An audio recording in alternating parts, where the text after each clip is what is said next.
अस्सलाम वालेकुम प्यारे बच्चों। मुकालमा बच्चों से में आप सभी का दिली खैर मकदम है। प्यारे बच्चों, आपने अभी तक इस चैनल को सब्सक्राइब नहीं किया तो फ़ौरन सब्सक्राइब कर लें और बेल आइकन पर क्लिक करें ताकि आने वाली वीडियो की आपको फ़ौरन इत्तला मिले। लाइक कीजिए, शेयर कीजिए और कमेंट कीजिए। तो चलिए, जमात 7वीं सबक नंबर 10 शेखुल हिंद मौलाना महमूदुल हसन इदारा। बच्चों, इदारा जब लिखा जाता है जब किसी मज़मून के या किसी सबक की ज़रूरत दरसी किताब के गर्ज से होती है तो उसे एक से ज़ायद लिसानी कमेटी के मेम्बरान तहरीर करते हैं, तो वहाँ पर किसी एक मुसन्निफ़ का नाम लिखने की बजाय इदारा लिख दिया जाता है। तो चलिए, पहली बात जानते हैं हम। माजी में हमारे मुल्क पर अंग्रेज़ों की हुकूमत रही है। तो बच्चों, हिंदुस्तान आज़ाद होने से पहले ही अंग्रेज़ों का ग़ुलाम था। तो अंग्रेज़ों का खूनी पंजा जो है वो अपने हिंदुस्तान के सरज़मीन में गड़ा हुआ था। उसे उखाड़ फेंकने के लिए देखो जो मुख्तलिफ़ जंगें जो है आज़ादी की तहरीक हिंदुस्तान में ये जारी रहीं, लेकिन अंग्रेज़ों के ग़ुलामी के ख़िलाफ़ इब्तिदाई से जंगें लड़ी गईं कि देखो अंग्रेज़ जिसे कहते हैं ना, ताजिर के हिस्से से आए और हुक्मरान बन गए। तो अंग्रेज़ जो है ईस्ट इंडिया कंपनी के क़याम के साथ जो है वो तिजारत के घर से हिंदुस्तान आए थे और धीरे धीरे वो हिंदुस्तान पर कब्ज़ा जमा लिया। तो हिंदुस्तान से अंग्रेज़ों को भगाने के लिए, उनसे आज़ादी पाने के लिए अलग अलग इलाक़ों में मुख्तलिफ़ जंगें लड़ी गईं। जैसे देखिए 1757 में सिराजुद्दौला जो बंगाल के नवाब थे, सिराजुद्दौला ने जो है अंग्रेज़ों के ख़िलाफ़ लड़ाई लड़ी मगर वो नाकाम रही। 1799 में टीपू सुल्तान ने अंग्रेज़ों से डटकर मुकाबला किया मगर टीपू सुल्तान को भी अंग्रेज़ों के ख़िलाफ़ मुकाबले में कामयाबी नहीं मिली। उसके बाद मुख्तलिफ़ जंग आज़ाद पसंद अफराद और ग्रोह अपने तौर पर कोशिशें करते रहे। तो एक लगातार अंग्रेज़ों से आज़ादी हासिल करने की हिंदुस्तान में मुसलसल कोशिशें होती रही। हर इलाके में अंग्रेज़ों के ख़िलाफ़ छोटी मोटी बगावतें हो जाती और अंग्रेज़ उस बगावत को दबा देते और अपनी हुकूमत जारी रखते। 1857 जिसे हम जंगे गदर के नाम से भी जानते हैं बच्चों, उसमें अंग्रेज़ों की ग़ुलामी से आज़ादी के लिए हिंदुस्तानियों ने हथियार उठाए। तो कुछ जिसे कहा था अवामी बगावत, क्या अवाम, क्या बादशाह, क्या खवास, हर किसी ने जो है अंग्रेज़ों से आज़ादी हासिल करने के लिए हथियार उठाए। फिर ये सिलसिला चलता रहा। इसी तरह कई तहरीकें मुल्क की आज़ादी के लिए कोशा रहीं, यानी कि हिंदुस्तान को आज़ादी दिलाने के लिए कई तहरीकें कोशा रहीं। आप तारीख़ में भी पढ़ चुके हैं तफसील से और सबक के दरमियान में हम बातें करेंगे। इसमें मुजाहिदे आज़ादी मौलाना महमूदुल हसन की रेशमी रुमाल तहरीक भी काबिल ज़िक्र है। इसी तहरीक के 7 साला जश्न के मौके पर दारुल उलूम देवबंद के एक दरवाज़े को मौलाना की यादगार के तौर पर उर्दू दरवाज़े का नाम दिया गया। ज़ैल के इस मज़मून में मौलाना की ज़िंदगी और कारनामों का तज़किरा मौजूद है। तो आप शुरुआत में ही देख चुके होंगे मौलाना महमूद हसन की तस्वीर और बहुत ही जियाले जंग आज़ादी के मतवाले। आप देखेंगे सबक जंग आज़ादी हमारे मुल्क की तारीख़ का एक अहम मोड़ है। अपने हिंदुस्तान की तारीख़ अगर देखेंगे, अंग्रेज़ों से आज़ादी हासिल करने के लिए एक अहम वाक़या अपने हिंदुस्तान में, इस कदर वसी इलाके में फैले हुए हिंदुस्तान देखो कोई छोटा मोटा मुल्क नहीं है। बहुत ही कश्मीर से लेकर कन्याकुमारी तक, बम्बई से लेकर बंगाल तक ये फैला हुआ एक बहुत ही बड़ा मुल्क है अपना हिंदुस्तान। कुदरती दौलत से माला माल और मरदुम खेज़ मुल्क को अंग्रेज़ हरगिज़ छोड़ना नहीं चाहते थे। तो कुदरती दौलत से माला माल अपना मुल्क है, तो अंग्रेज़ हरगिज़ हिंदुस्तान को छोड़ना नहीं चाहते थे। आज़ादी के मतवाले जब मुल्क की ग़ुलामी से निजात दिलाने के लिए अंग्रेज़ों के बरसरे पैकार हुए तो उन्हें तरह तरह से सताया गया। जब कोई आज़ादी का मतवाला अंग्रेज़ों के ख़िलाफ़ बगावत करता, उनके घर वालों को उनको तरह तरह की तकालीफ पहुँचाई जाती। उनके घर बार लूट लिए गए, उन्हें जेलों में ठूंस दिया गया। उनको तो जेलों में ठूंस दिया गया, जेलों में रखा गया, घर बार लूट लिए गए, फांसी की सज़ाएँ सुनाई गई और हज़ारों लोग फांसी पर चढ़ा दिए गए और आज़ादी के लिए जद्दोजहद में मुजाहिद आज़ादी मौलाना महमूदुल हसन भी शामिल हैं, जिन्हें शेखुल हिंद के लक़ब से याद किया जाता है। तो बच्चों देखो, शेखुल हिंद जो है यानी कि हिंदुस्तान का सरदार, उसे कहा था शेखुल हिंद।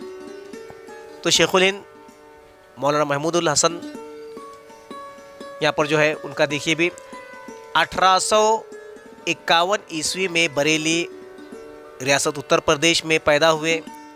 उनके वालिद जुल्फ़िकार अली बरेली में ही मुलाजिमत के सिलसिले में मुक़ीम थे। मौलाना महमूदुल हसन ने मशहूर मदरसा दारुल उलूम देवबंद में तालीम हासिल की। अब देखो, ज़िला सहारनपुर में देवबंद नामी एक इलाका है, उस इलाके में जो है मौलाना महमूदुल हसन ने तालीम हासिल की। उन्हें इस मदरसे के अव्वलीन तालिब इल्म होने का शर्फ भी हासिल है कि जब दारुल उलूम देवबंद की बुनियाद रखी गई तो उस मदरसे के अव्वलीन तालिब इल्म होने का मौलाना महमूदुल हसन को शर्फ भी हासिल था, यानी कि दारुल उलूम देवबंद के अव्वलीन शुरुआती दौर के तालिब इल्म होने का ये शर्फ महमूदुल हसन साहब को था। इसी मदरसे में 1875 से उन्होंने 25 रुपये माहवार तनख्वाह पर तदरीस का आगाज़ किया, यानी कि मदरसे के तालिब इल्म को पढ़ाते रहे और 25 रुपये माह से जो है उनको तनख्वाह मिलती रही। वो बहुत जल्द सदर मुदर्रिस और शेखुल हदीस के अहदे पर फायज़ हुए। तो बच्चों देखो, शेखुल हदीस इसे कहते हैं इल्म हदीस के असातिज़ा के सदर, जो उस्ताद पढ़ाते हैं उनके वो सदर होते हैं, तो उनको कहा था शेखुल हदीस। उस ज़माने में इनकलाब की हवाएं चल रही थीं। मौलाना महमूदुल हसन ने अपने तुलबा और साथियों के दिलों में आज़ादी का जज्बा बेदार किया। तो देखो बच्चों, एक याद रखिए आप लोग, हिंदुस्तान की जंगे आज़ादी में उलमाओं का बहुत बड़ा हाथ रहा है। वो अपने वाइस से, अपने वाज़ो नसीहत से नौजवानों में जो है जंगे आज़ादी की वो रूह फूंकते रहे और जियाले नौजवान उनके वाज़ो तकारीर सुनकर जंग आज़ादी में कूद पड़े। उन्हें वतन अज़ीज़ के खातिर कुर्बानियाँ देने पर आमादा किया। तो बच्चों देखो, 1857 की बगावत में भी आपने पढ़ा होगा कि भाई 24,000 से ज़ायद उलमाओं के जो है सर ये दरख्तों पर लटके हुए नजर आए कि अंग्रेज़ों ने उनको फांसी दी थी। बचपन ही से मौलाना ये देख रहे थे कि अवाम उनके साथ, उलमाए कराम अंग्रेज़ों के जुल्म व सितम का निशाना बनते आ रहे हैं। तो को अवाम जो है अंग्रेज़ों के जुल्म व सितम का, अंग्रेज़ बेइंतहा जालिम हुकूमत थी, है ना। तबरालिस और बल्कान के इलाके दहला देने वाले वाक़यात ने उनका आराम और चैन हराम कर दिया। वो नताइज की परवाह किए बग़ैर इनकलाब की राह पर चल पड़े। देखो, बल्कान जो है यूरोप का एक इलाका है। बल्कान जो है जुनूब मशरिकी यूरोप में एक जजीरा नुमा इलाका है जो ज़्यादातर पहाड़ी है। देखो, तराबल्स यानी कि बहरे रोम के साहिल पर वाक़ लीबिया का दारुल हुकूमत। लीबिया देखो आधा बर-ए-आज़म एशिया में आता। 1911 में इस पर इटली ने कब्ज़ा कर लिया था, जिसके ख़िलाफ़ कई जंगें लड़ी गईं। देखो, अंग्रेज़ों के ख़िलाफ़ भी देखो मौलाना कूद पड़े। अब आगे देखिए, मौलाना महमूदुल हसन ने अपनी अमली ज़िंदगी का आगाज़ में तय कर लिया था कि हम अंग्रेज़ों को इस मुल्क से निकाल कर रहेंगे। तो उन्होंने शुरुआत में तय किया था कि अंग्रेज़ों को हिंदुस्तान से भगा कर ही दम लेंगे, उनको हिंदुस्तान से निकाल कर ही हम आराम और चैन की सांस लेंगे। इसी मकसद के तहत वो आखिर दम तक जद्दोजहद करते रहे। अंग्रेज़ों के ख़िलाफ़ वो जद्दोजहद, उनकी लड़ाई ये जारी रही। उन्होंने बरतानी हुकूमत का तख्ता पलटने के खातिर मुसल्लह इनकलाब का मंसूबा बनाया। अब देखो, मुसल्लह इनकलाब यानी कि हथियारों का इस्तेमाल करके हुकूमत को बदलने के लिए जंग करना, मुसल्लह यानी कि हथियार का जो है इस्तेमाल करके। इस मुहिम में उनका साथ देने के लिए मौलाना उबैदुल्लाह सिंधी, देखो यहाँ पर तस्वीर भी इस वीडियो में दी गई उबैदुल्लाह सिंधी साहब की, और मौलाना मोहम्मद मियाँ ने अपनी ज़िंदगियाँ वक्फ़ कर दी। उनके साथ देखो मौलाना उबैदुल्लाह सिंधी और मौलाना मोहम्मद मियाँ ने पूरी ज़िंदगी जो है अपनी वक्फ़ कर दी जंग आज़ादी के लिए। तो बच्चों, ये आज़ादी हमें यूँ हासिल नहीं हुई, हमारे असलाफ़ की कुर्बानियों से आज हम आज़ादी की फ़िज़ा में हम सांस ले रहे हैं। उनकी कुर्बानी हमको याद रखना है। पहली जंग अजीम के दौरान देखो पहले सिखा तो वर्ल्ड वॉर कहा जाता, first world war, second world war, पहली आलमी जंग और दूसरी आलमी जंग। तो बच्चों दो आलमी जंगें हुई हैं के दौरान देखो बरतानिया जब 1915 में जर्मनी और तुर्की के साथ उलझा हुआ था और हिंदुस्तान में भी अंग्रेज़ों की हुकूमत ख़तरे में थी, मौलाना ने इस मौका का फ़ायदा उठाकर अपनी कोशिशें तेज़ कर दी। तो देखो जब पहली आलमी जंग चल रही थी, फर्स्ट वर्ल्ड वॉर चल रहा था, तो अंग्रेज़ी हुकूमत को हिंदुस्तान से भगाने का सुनहरा मौका जानकर जो है मौलाना ने अपनी कोशिशें तेज़ की अपने साथियों की मदद से और अंग्रेज़ों के ख़िलाफ़ बगावत करने पर लोगों को आमादा किया, लड़ने पर आमादा किया।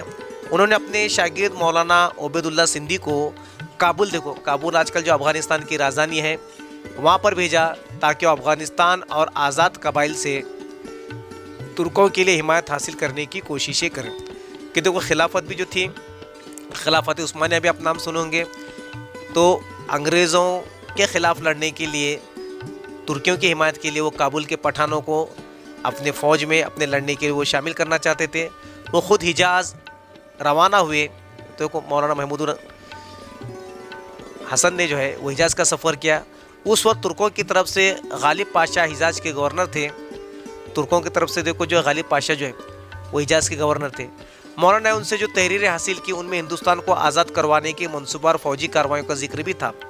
देखो फ़ौजी कार्रवाइयाँ अंग्रेज़ों के ख़िलाफ़ लड़ने के लिए जो है ये भी था मौलाना के पास, कार्रवाई उन्होंने की। गालिब पाशा की पहली तहरीर में हिंदुस्तान के मुसलमानों तरफ से बरतानिया के ख़िलाफ़ जहाद का ऐलान था। तो जहाद का देखो आज़ादी के लिए लड़ने का जो पहला ऐलान था कि भाई हिंदुस्तानी भी जो है अंग्रेज़ों के ख़िलाफ़ लड़कर हिंदुस्तान को ये आज़ाद करा ले, जिसमें तुर्की ने शिरकत का यकीन दिलाया था कि तुर्की मुल्क जो है वो हिंदुस्तान के साथ देने का, हिंदुस्तानियों को साथ देने का उन्होंने यकीन दिलाया। मौलाना ने रेशमी कपड़े पर उस पैगाम को नकल किया और एक संदूक में रखकर हिंदुस्तान भेजा। तो यानी कि जितने भी जो शराइत थे उसको एक रेशमी कपड़े पर लिखकर एक संदूक में हिंदुस्तान भेजा। इस तरीके पैगामात भिजवाने के लिए रेशमी कपड़े के टुकड़े इस्तेमाल किए गए थे, इसलिए ये रेशमी रुमाल तहरीक कहलाई। यानी कि जो भी पैगामात जो पहुंचाए जाते थे वो रेशमी कपड़े पर लिखकर पहुंचाए जाते थे, इसीलिए इस तहरीक का नाम रेशमी रुमाल तहरीक कहलाई। इसका मकसद आज़ादी की जाने वाली आज़ादी के लिए की जाने वाली जद्दोजहद को अंग्रेज़ों से छुपाए रखना था। कि तो कोई खुफिया तहरीक थी कि अंग्रेज़ों से छुपा कर उनको बगावत का पता न चले, तो बिल्कुल राजदारी के साथ ये तहरीक चल रही थी। इसी के साथ अंग्रेज़ों के ख़िलाफ़ मदद हासिल करना भी था, यानी कि दीगर वो मुल्क जो अंग्रेज़ों के ख़िलाफ़ दुनिया भर में लड़ रहे थे उनसे मदद हासिल करना इसका मकसद था।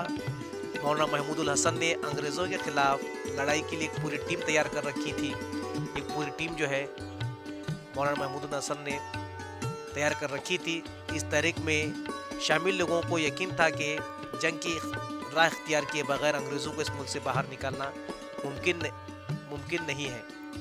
यानी कि अंग्रेज़ों के ख़िलाफ़ जब तक जंग नहीं करेंगे तब तक हमको अंग्रेज़ों को हिंदुस्तान से भगा नहीं सकते।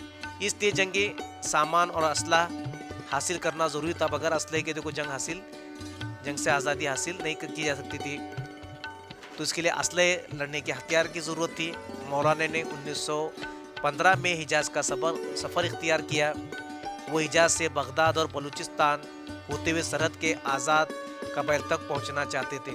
अब देखो बलूचिस्तान फिलहाल पाकिस्तान में, बगदाद जो इराक में है, उस रास्ते से होते हुए पाकिस्तान में देखो आज़ाद कबाइल फिर लोगों पाकिस्तान में चला गया हिस्सा आज़ादी के बाद, जब वो एक ज़माने में हिंदुस्तान में शामिल था।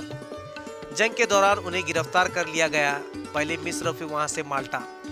अब देखो माल्टा का यहाँ पर जिक्र देखो मौलाना को जो है बहरे रोम, देखो बहरे रोम में जज़ायर के मजमूए का नाम माल्टा है। बहरे रोम के जो है कुछ जज़ायर के मजमूए का नाम माल्टा है, जो सिसिली और ट्यूनीशिया के दरमियान वाक़ है। यानी कि यूरोप और अफ्रीका, देखो सिसिली और ट्यूनीशिया अगर देखेंगे तो यूरोप और अफ्रीका के दरमियान में वाक़ है। 1798 में नेपोलियन ने इस पर कब्ज़ा कर लिया था। हिंदुस्तानी जंग आज़ादी के दौरान कई मुजाहिद आज़ादी को इसमें कैद खाने में सोबतें झेलनी पड़ी। इसमें मौलाना महमूद हसन भी शामिल थे। यहाँ माल्टा या माल्टी और अंग्रेज़ी ज़ुबान बोली जाती है। मौलाना माल्टाना में मौलाना नज़रबंद किए गए थे, इसीलिए मौलाना को असीर माल्टा के नाम से भी याद किया था कि माल्टा में जो है मौलाना को सज़ा दी गई थी। तो यहाँ पर असीर यानी कि कैद थे मौलाना, तो इसीलिए असीर माल्टा के नाम से भी मौलाना महमूदुल हसन को जो है याद किया जाता है। 3 बरस और 7 माह की कैद के बाद 8 जून 1920 को मुंबई पहुंचकर उन्हें रिहा कर दिया गया। मुंबई पहुंचाकर उनको रिहा कर दिया गया मौलाना साहब को। इस मौके पर तमाम कौम के लोगों ने उनका इस्तकबाल किया और उन्हें शेखुल हिंद का लक़ब दिया गया। अब देखो, लोगों की तरफ से जो दिया गया तो शेखुल हिंद को उनको लक़ब ये दिया गया। रिहाई के बाद उन्होंने जामिया मिलिया इस्लामिया का संग बुनियाद रखा। तो वो दिल्ली में जो है मुसलमानों की जानिब से कायम करदा जो इदारा है जामिया मिलिया इस्लामिया जो है, इसके संग बुनियाद जो है मौलाना महमूदुल हसन, आबिद हसन है ना, डॉक्टर ज़ाकिर हुसैन जैसे लोगों ने मिलकर जामिया मिलिया इस्लामिया दिल्ली की बुनियाद रखी। ये इदारा आज भी मुसलमान तालिब इल्म के लिए एक बेहतरीन इदारा है। अब देखिए, मौलाना महमूदुल हसन रेशमी रुमाल तहरीक के रूह रवा थे। तो रेशमी रुमाल तहरीक के बानी थे, सब कुछ थे। उनके साथी थे उबैदुल्ला सिंधी और मौलाना मोहम्मद मियाँ, और कई उनके तालिब इल्म उनके सहमरा थे जो जंग आज़ादी में अंग्रेज़ों के ख़िलाफ़ लड़ते रहे, है ना, और अहम किरदार अदा किया। इसलिए इस तहरीक के 7 साला जश्न के मौके पर हुकूमत ने मौलाना महमूदुल हसन की खिदमत के एतराफ़ में एक डाक टिकट जारी किया। अब आगे वीडियो में देखेंगे, रेशमी रुमाल आंदोलन के नाम से हुकूमत हिंद ने जो है एक 5 रुपये का डाक टिकट जारी किया। मौलाना अपने वतन की आज़ादी के लिए आखिरी दम तक जद्दोजहद करते रहे और 30 नवंबर 1920 को 70 साल की उम्र में इस जहान फ़ानी से कूच कर गए। यानी कि अंग्रेज़ों से लड़ते रहे मौलाना महमूदुल हसन साहब, मगर जो है आज़ादी मिलने से कबल ही उनका इंतकाल हुआ। ये डाक टिकट देखिए जो उनकी तहरीक से। बच्चों, ये है हमारे असलाफ की कुर्बानियाँ जिन्होंने इस मुल्क को आज़ादी दिलाने के लिए तन मन धन के साथ अपने जान की भी कुर्बानियाँ पेश की। तो आप इसे याद रखिए। और टीपू सुल्तान, सिराजुद्दौला, उबैदुल्ला सिंधी, मौलाना मोहम्मद मियाँ, सैफुद्दीन कचलू जो कुछ जिक्र